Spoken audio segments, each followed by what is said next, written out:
আচ্ছা ভাই দেন দেন দেন ভাই আমাদের ভুল হয়েছে ক্ষমা করুন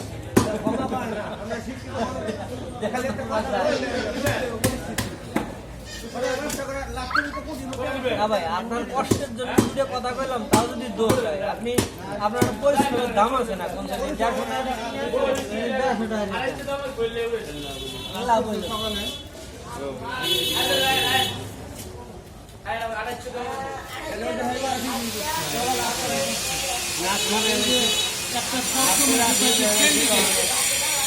খালি বেশ করে স্যান্ডউইচ করে খাও না স্যান্ডউইচ করে না আলু খানা তুলে দেয় কেন কি আলু বেশ করে স্যান্ডউইচ করছে খাও না স্যান্ডউইচ